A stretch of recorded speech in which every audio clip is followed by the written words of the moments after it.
다 함께 자리에 일어나셔서 모든 영광을 하나님께 찬양하시겠습니다.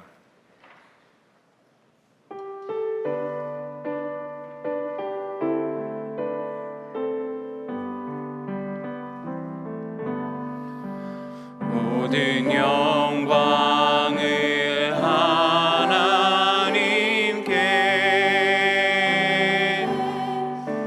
모든 영광을 하나님께, 온 마음과 뜻 다해 주 사모합니다.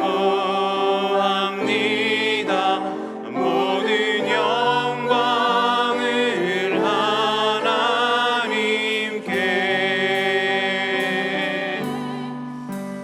예수님 찬양 받으소서.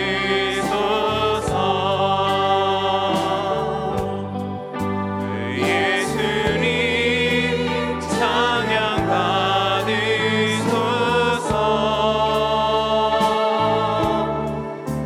죄 사했네 우리 위해 성령 주셨네.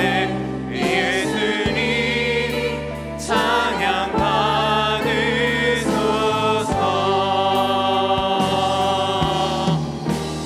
위로의 성령님이시여,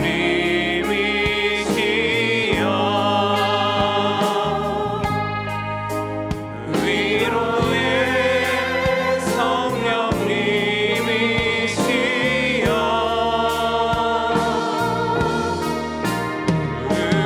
우리 안에 계셔서 늘 인도하셨네. 위로의 성령님이시여.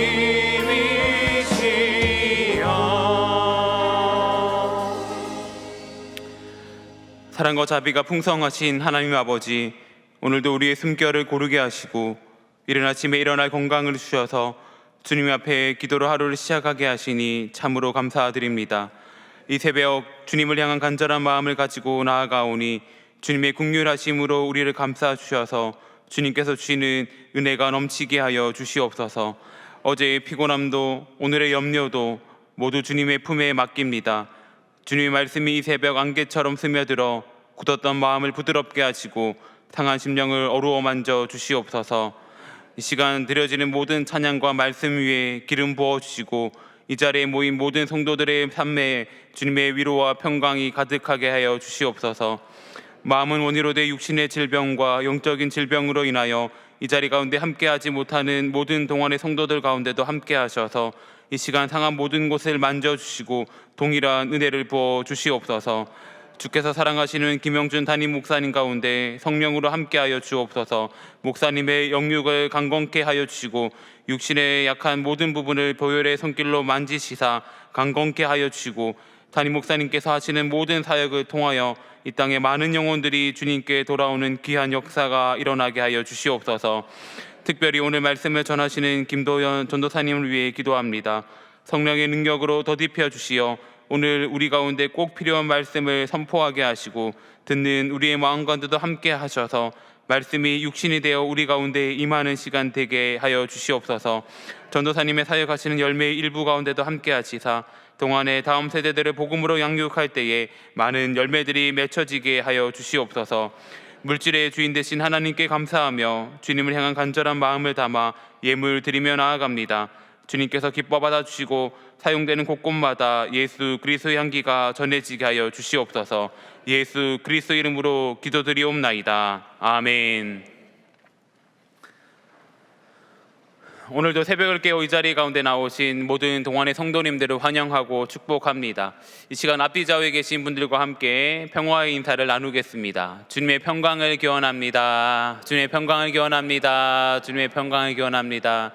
네, 한 번 더 인사하겠습니다. 잘 되고 있습니다. 잘 되고 있습니다. 잘 되고 있습니다. 마지막으로 한 번 더 인사하겠습니다. 기도하면 됩니다. 기도하면 됩니다. 기도하면 됩니다. 아멘. 이제는 양손을 가슴에 얹고 함께 결단하며 고백하겠습니다. 주여 우리를 불쌍히 여기소서. 주여 우리를 불쌍히 여기소서. 한 번 더 고백하겠습니다. 주여 우리를 불쌍히 여기소서. 주여 우리를 불쌍히.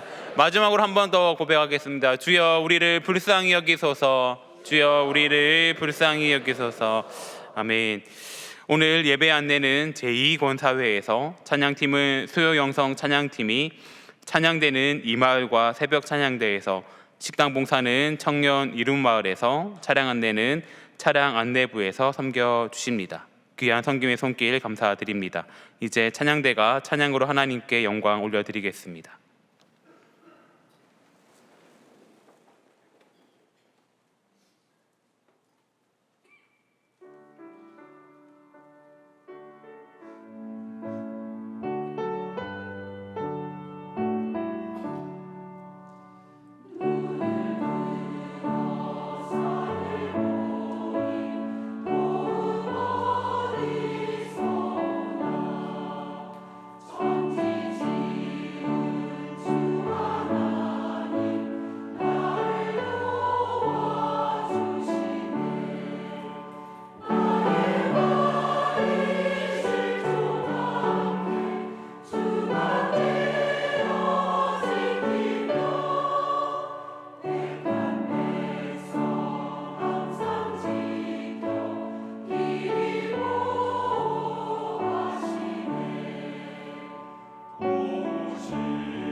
아멘.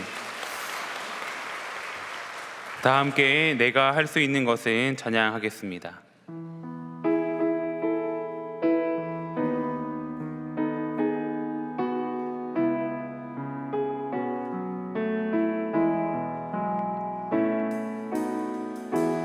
내가 할 수 있는 것은 오직 감사와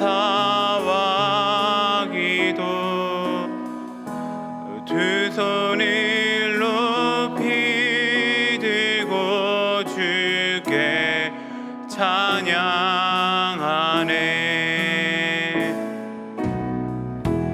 내가 할 수 있는 것은 오직 감사와 기도, 두 손을 높이 들고 주께 찬양. 목소리 높여서 내가 할 수 있는 것은 오직 감사와 기도, 두 손을 높이 들고 주께 찬양하네.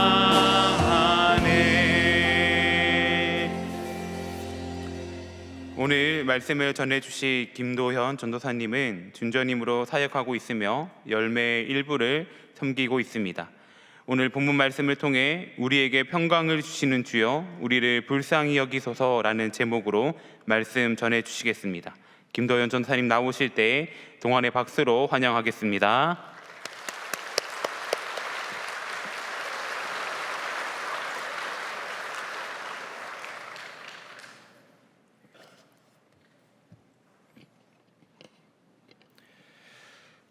오늘 우리에게 주시는 하나님의 말씀은 사사기 6장 12절부터 24절까지의 말씀입니다.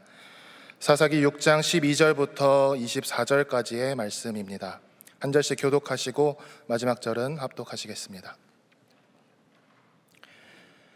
여호와의 사자가 기드온에게 나타나 이르되 큰 용사여 여호와께서 너와 함께 계시도다 하매 기드온이 그에게 대답하되 오 나의 주여 여호와께서 우리와 함께 계시면 어찌하여 이 모든 일이 우리에게 일어났나이까. 또 우리 조상들이 일찍이 우리에게 이르기를 여호와께서 우리를 애굽에서 올라오게 하신 것이 아니냐 한 그 모든 이적이 어디 있나이까. 이제 여호와께서 우리를 버리사 미디안의 손에 우리를 넘겨주셨나이다 하니 여호와께서 그를 향하여 이르시되 너는 가서 이 너의 힘으로 이스라엘을 미디안의 손에서 구원하라. 내가 너를 보낸 것이 아니냐 하시니라. 그러나 기드온이 그에게 대답하되 오 주여 내가 무엇으로 이스라엘을 구원하리이까. 보소서 나의 집은 므낫세 중에 극히 약하고 나는 내 아버지 집에서 가장 작은 자니이다 하니 여호와께서 그에게 이르시되 내가 반드시 너와 함께 하리니 네가 미디안 사람 치기를 한 사람을 치듯 하리라 하시니라. 기드온이 그에게 대답하되 만일 내가 주께 은혜를 얻었사오면 나와 말씀하시니가 주 되시는 표징을 내게 보이소서. 내가 예물을 가지고 다시 주께로 와서 그것을 주 앞에 드리기까지 이곳을 떠나지 마시기를 원하나이다 하니 그가 이르되 내가 너 돌아올 때까지 머무르리라 하니라. 기드온이 가서 염소 새끼 하나를 준비하고 가루 한 에바로 무교병을 만들고 고기를 소쿠리에 담고 국을 양푼에 담아 상수리나무 아래 그에게로 가져다가 드리매 하나님의 사자가 그에게 이르되 고기와 무교병을 가져다가 이 바위 위에 놓고 국을 부으라 하니 기드온이 그대로 하니라. 여호와의 사자가 손에 잡은 지팡이 끝을 내밀어 고기와 무교병에 대니 불이 바위에서 나와 고기와 무교병을 살랐고 여호와의 사자는 떠나서 보이지 아니한지라. 기드온이 그가 여호와의 사자인 줄을 알고 이르되 슬프도소이다 주 여호와여 내가 여호와의 사자를 대면하여 보았나이다 하니 여호와께서 그에게 이르시되 너는 안심하라 두려워하지 말라 죽지 아니하리라 하시니라. 기드온이 여호와를 위하여 거기서 제단을 쌓고 그것을 여호와 살롬이라 하였더라. 그것이 오늘까지 아비에셀 사람에게 속한 오브라에 있더라. 아멘. 네, 이른 새벽 오늘도 하나님의 은혜를 사모하며 특별 새벽 기도에 참여하신 모든 분들을 주님의 이름으로 환영합니다. 네, 소개해 주신 대로 저는 열매 일부를 섬기고 있는 김도현 전도사입니다. 열매 일부는 신나서 풍선을 불다가 유치가 빠져서 30분을 우는 1학년이 있고요. 저를 놀리다가 잡혀서 바닥을 뒹구는 2학년이 있고 또 저를 다 컸다고 저를 놀리다고 까불다가 양말까지 뺏겨서 맨발로 돌아다니는 3학년이 있는 귀여운 부서입니다. 이렇게 귀여운 열매 일부에서 아이들을 괴롭히면서 평강을 얻고 있습니다. 지나실 때마다 우리 아이들 많이 응원해 주시고 또 다음 세대인 이 열매 일부 아이들의 믿음의 성장을 위해서 많은 기도 부탁드립니다. 오늘 우리가 함께 나눌 말씀의 제목은 우리에게 평강을 주시는 주여 우리를 불쌍히 여기소서입니다. 우리는 힘든 삶 속에서 언제나 하나님께 평강, 즉 살롬을 구합니다. 이때 하나님께서 주시는 평강은 어떤 방식으로 우리에게 임하는 것일까요? 오늘 우리는 기도원의 이야기를 통해서 우리를 불쌍히 여기시는 하나님이 우리의 마음과 상황에 어떻게 샬롬을 이루시는지를 살펴보려 합니다. 말씀을 나눌 때 성령께서 개개인의 마음속에서 역사하시기를 소망합니다. 오늘 우리가 함께 읽은 사사기 6장은 사사 기드온이 처음 등장하는 장입니다. 당시 이스라엘은 미디안이라는 강대국에게 압제를 당하고 있었습니다. 이전에도 많은 민족들이 이스라엘을 유린했지만 미디안은 그들과는 비교가 되지 않을 정도로 참혹하게 그들을 괴롭혔습니다. 이전의 적들은 정치적 지배가 목적이었지만 미디안은 오로지 경제적 착취에만 목적이 있었기 때문입니다. 그들은 이스라엘이 파종할 때마다 쳐들어와서 토지소산을 모두 약탈하였고 또 생존에 필요한 양과 소와 나귀도 한 마리도 남기지 않고 뺏어갔습니다. 또 역사가 항상 그랬듯이 방화와 살인과 성폭력이 난무하였고 또 기아와 아사자가 넘쳐났을 겁니다. 미디안은 이런 잔인한 약탈을 7년 동안이나 자행을 했고 이스라엘은 결국 산으로 도망가서 거기 숨어서 생활을 합니다. 이 두려움 앞에서는 숨는 것 외에는 아무것도 할 수 있는 것이 없었던 겁니다. 이처럼 본문의 글자 이면에는 참혹한 이스라엘의 상황이 담겨 있습니다. 이런 고난 속에서 이스라엘은 하나님께 울부짖기 시작합니다.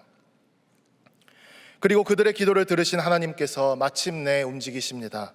여호와의 사자가 기드온에게 나타나서 이스라엘을 미디안에게서 해방시키라는 명령을 내린 겁니다. 하지만 우리는 이때 기드온이 어떻게 반응했는지를 방금 읽었습니다. 기드온은 자신과 현실의 상황을 열거하면서 그것이 불가능하다라고 항변을 합니다. 지금 우리가 처한 상황을 보시라고, 메뚜기 떼 같은 적들의 수와 해변에 모래같이 많은 낙타를 가진 저들을 보시라고, 하나님이 버리신 우리의 잔혹한 현실을 보시라고 항변합니다. 그의 항의는 너무나도 지당합니다. 지금 이스라엘은 절대로 미디안을 이길 수 없기 때문입니다. 현실을 모르는 이들만이 희망을 외칠 것이고 이상을 꿈꾸는 이들만이 소망을 노래할 겁니다. 그 정도로 이스라엘의 현실은 비참하고 암담했습니다. 그리고 우리는 바로 이 대화에서 인간이 인식하는 현실을 반박하시는 하나님을 마주합니다. 오늘 대화에는 하나님의 두 가지 반박이 등장을 합니다. 첫 번째로 하나님은 기드온이 자기 자신을 바라보는 인식을 반박하십니다. 우리 12절 화면 보고 함께 읽겠습니다. 큰 용사여, 여호와께서 너와 함께 계시도다. 11절은 기드온이 포도주 틀에서 타작을 하고 있었다고 전합니다. 원래 타작은 바람에 곡식을 날려서 쭉정이를 걸러내는 작업을 포함하기 때문에 반드시 넓은 마당에서 해야 합니다. 하지만 기드온은 미디안에게 들킬 것을 염려하여서 두려워하여서 좁은 포도주 틀에 숨어서 타작을 합니다. 포도주 틀은 지면을 파내고 또 벽돌로 주변을 둘러싸는 구조라서 남의 눈에 쉽게 띄지 않습니다. 기드온은 그런 곳에 숨어서 몇 줌 안 되는 곡식을 타작하고 있는 겁니다. 그가 얼마나 비굴한지, 또 그가 얼마나 나약한지, 또 얼마나 두려움에 매여 있는지를 알 수 있는 장면입니다. 그런데 하나님은 그런 기드온에게 나타나셔서 그를 향해 큰 용사여 라고 부르십니다.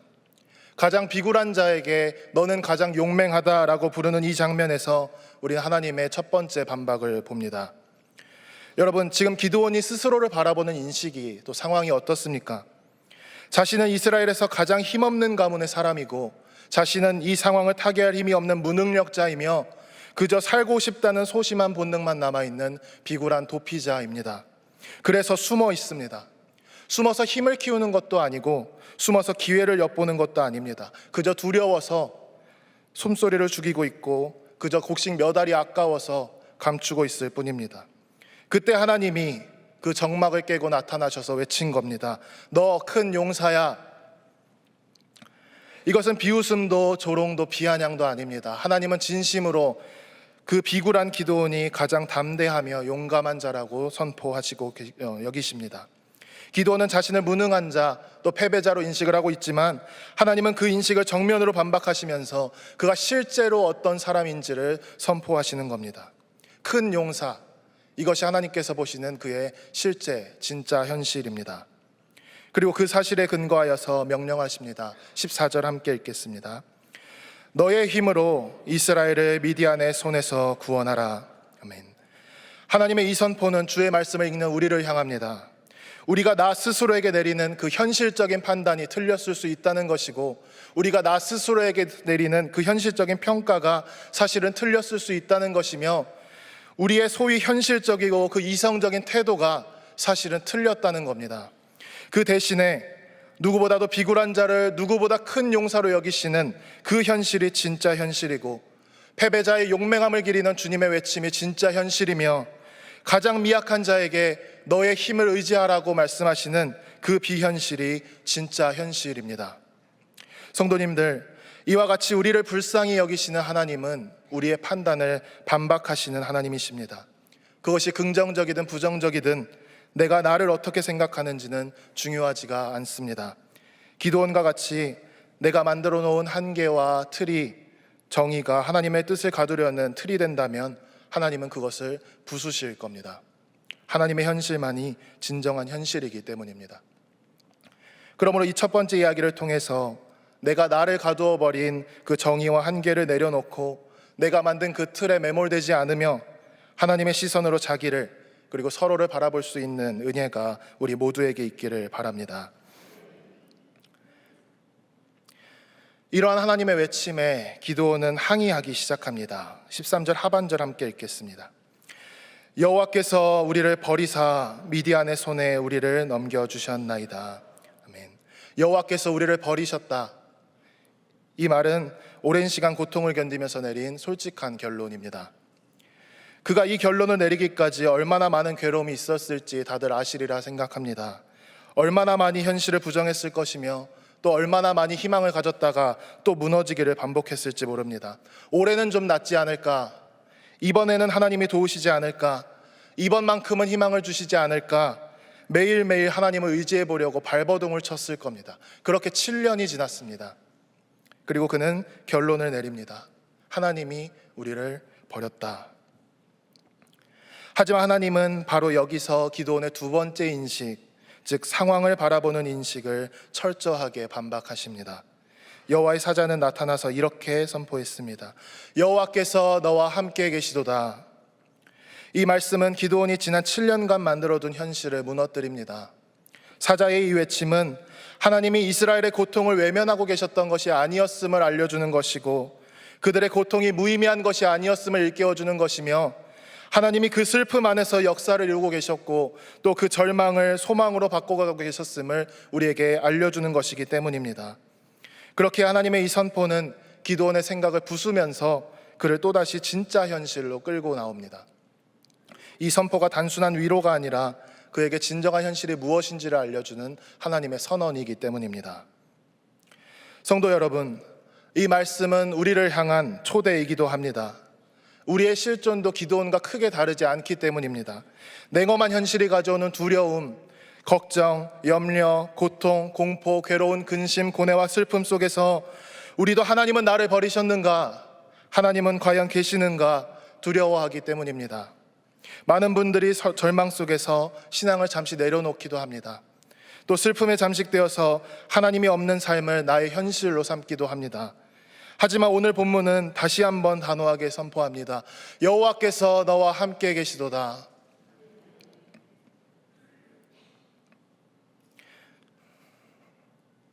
그렇기에 기드온에게 말씀하신 바와 같이 우리가 아파했던 그 모든 시간은 결코 무의미하지 않고 우리의 괴로움 속에서 하나님의 새로운 역사가 쓰여졌으며 그리고 마침내 그 고난이 소망으로 바뀌는 날이 반드시 옵니다. 그러므로 성도 여러분, 내가 이 상황을 어떻게 인식하는지는 중요하지가 않습니다. 중요한 것은 모든 순간 하나님께서 함께 계시다는 사실 그 자체입니다. 우리가 이 선포와 의미를 이해할 때 비로소 우리는 참된 현실을 살 수가 있습니다. 여호와께서 함께 계시도다. 이것이 하나님의 두 번째 반박입니다. 그리고 이 두 반박들은 하나님께서 주시는 평강의 시작이 됩니다. 저는 어릴 때부터 사람들 앞에 서는 것을 굉장히 두려워했습니다. 매우 두려워했습니다. 이제 앞에 서야 한다는 사실만 알아도 막 심장이 두근거리고요. 그래서 발표나 직책을 맡는 것을 극도로 피해왔습니다. 그리고 그건 지금도 다르지가 않습니다. 작년 큐티 특세를 앞두고는 심박수가 140을 넘기기도 했고요. 지금도 안 보이시겠지만 제 손은 부들부들 떨리고 있습니다. 그것이 제가 생각하는 저의 한계이고 저는 오랜 시간 그것을 제 현실이라고 여겼습니다. 이것은 못한다, 저것은 불가능하다는 것이 제가 규정한 저의 현실이고 또 제가 잔 틀이었습니다. 그러나 오늘 말씀과 같이 하나님의 진짜 현실은 내가 만든 것과는 전혀 다르다는 것을 조금씩 체득해 오고 있습니다. 물론 성향은 쉽게 바뀌지가 않습니다. 기드온도 마찬가지였습니다. 그 역시도 하나님의 말씀을 직접 듣고도 계속해서 의심하고 걱정했습니다. 주님의 뜻이 맞다면 표징을 주십시오. 주님의 뜻이 맞다면 양털만 마르게 해주십시오. 주님의 뜻이 정말로 맞다면 양털만 젖게 해주십시오. 그러나 그의 성향은 그대로였지만 하나님은 그의 인식을 바꾸셨듯이 저 역시 같은 하나님을 경험하고 있습니다. 저의 성향은 크게 변하지 않았지만 하나님은 제가 내면을 인식하는 방식과 또 상황을 인식하는 방식을 반박하시면서 진짜 현실을 해석하고 알려주고 계십니다. 그리고 그렇게 새로운 현실을 깨닫게 됐을 때 저는 그리고 기드온은 비로소 평강을 누렸습니다. 24절 함께 읽겠습니다. 기드온이 여호와를 위하여 거기서 제단을 쌓고 그것을 여호와 살롬이라 하였더라. 아멘. 그리고 바로 이 말씀이 여러분에게 임하는 하나님의 말씀입니다. 하나님의 평강은 무로부터 우리 마음에 뚝 떨어지는 것이 아닙니다. 하나님의 평강은 괴로운 상황이 일순간에 해결되면서 갑작스럽게 이루어지는 것이 아닙니다. 하나님의 평강은 우리의 잘못된 현실 인식이 산산이 부서지고 하나님의 시선으로 그것을 완전하게 재해석할 때 이루어지는 겁니다. 우리에게 평강을 주시는 주님은 우리의 판단을 반박하시는 분이십니다. 우리가 만들어 놓은 현실을 개변하시며 전복하시는 분이십니다. 그리고 그렇게 하나님의 시선과 진리가 우리 안을 채울 때 비로소 평강이 시작됩니다. 저는 그 하나님을 경험하고 있고 또 그 하나님을 믿고 있으며 또 앞으로도 그 하나님을 따르려고 합니다. 이러한 인식의 개변과 현실의 평강이 성도님들 삶에서도 이루어지기를 간절히 소망합니다.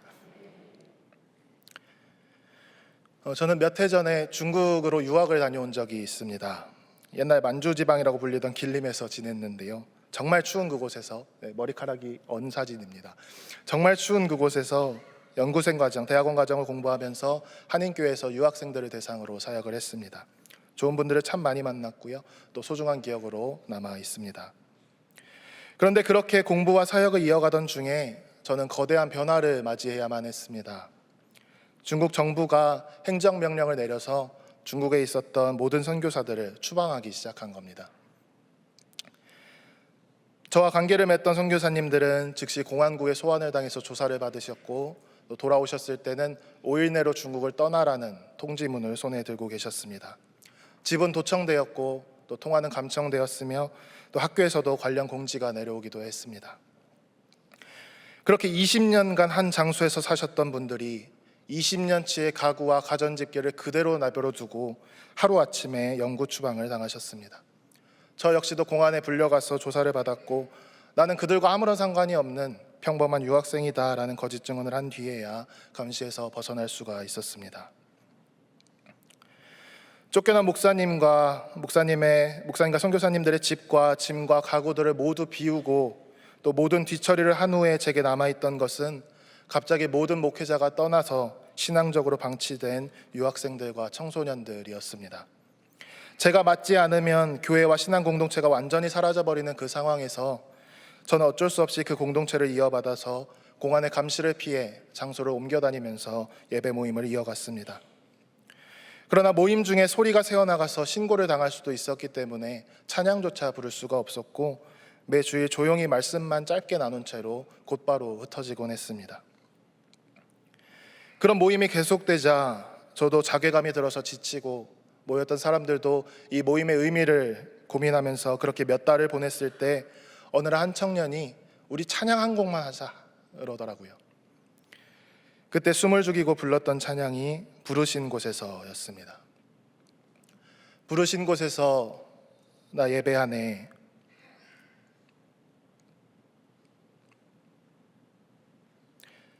어떤 상황에도 나는 예배하네.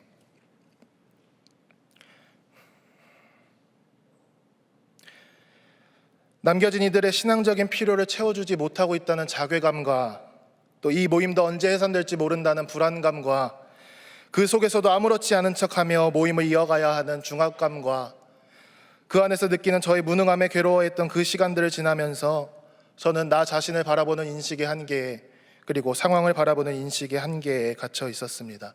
하나님은 나를 돕지 않으시며 하나님은 이 어두움에 나를 홀로 내버려 두셨다라는 제가 만들어둔 현실에 갇힌 겁니다.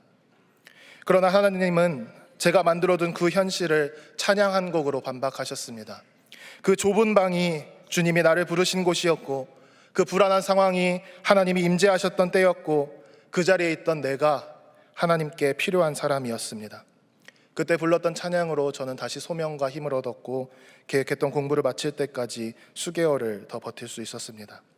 그리고 귀국하자마자 신대원 입시를 준비했고 신대원 과정을 마친 후에 지금 이 자리에 서 있습니다. 그렇게 그때 저의 생각을 반박하시는 하나님으로 인해서 저는 평강을 누렸고 주님의 계획 안에서 지금도 살아가고 있습니다. 성도 여러분, 이 자리에 계신 모든 분들이 하나님의 평강을 누리시기를 소망합니다. 우리는 종종 내가 보는 현실에만 갇혀서 하나님을 놓치곤 합니다. 그러나 하나님은 우리의 그 모든 시선들을 반박하시고 참된 현실로 여러분을 초대하십니다. 그 초대를 기대하면서 우리가 할 수 있는 한 가지 작은 실천이 있다면 가끔씩이라도 이렇게 함께 기도해 보는 겁니다. 우리 화면을 보시면서 함께 읽어보겠습니다. 하나님, 지금 제가 보고 있는 이 현실이 전부가 아니라는 걸 믿습니다. 주님의 현실, 주님의 시선으로 오늘을 해석하게 하소서. 성도님들, 우리에게 새로운 현실을 알려주시는 하나님, 그분을 신뢰하며 그분께서 주시는 위로를 소망하시길 바랍니다. 숱한 어려움과 괴로움 속에서 또 고통 속에서 내면은 상처 있고 또 상황은 괴로울지라도 우리의 현실을 반박하실 하나님을 소망하시길 바랍니다. 그러면 우리를 불쌍히 여기시는 하나님께서 우리에게 평강을 주실 겁니다. 그 평강 안에서 평안을 누리시는 동안의 모든 성도님들이 되시기를 축복합니다. 기도하겠습니다. 우리를 불쌍히 여기시는 하나님, 주님의 말씀을 통해 우리에게 평강을 주시는 주님을 만납니다. 우리의 잘못된 자기인식과 두려움에 사로잡힌 현실인식을 부수시고 주님의 눈으로 나를, 상황을 다시 보게 하옵소서. 기도원을 향해서 큰 용사라 부르셨던 그 음성이 오늘 우리에게도 들리게 하시고 여호와께서 너와 함께 계시도다 선포했던 사자의 말씀이 우리 삶에 울리게 하옵소서. 그렇게 우리의 평강을 흔드는 모든 왜곡을 바로 세우시고 주님이 우리에게 허락하신 참된 현실을 깨닫게 하소서. 우리의 무너진 마음에 여호와의 평강을 회복시켜 주시길 간절히 바라오며 예수님의 이름으로 기도합니다. 아멘. 다 함께 결단하는 마음으로 찬송가 370장 찬양하시겠습니다.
우리 주 예수 그리스도의 은혜와 우리 가운데 평강 주시는 하나님의 사랑하심과 성령님의 위로교통 충만하심이 오늘이라는 현실을 살아갈 때에 주님께서 주시는 평강 안에서 평안을 누리기를 소망하는 동안의 모든 성도들과 이들이 속한 모든 곳 가운데 이제로부터 영원까지 함께 계시기를 간절히 축원하옵나이다. 아멘.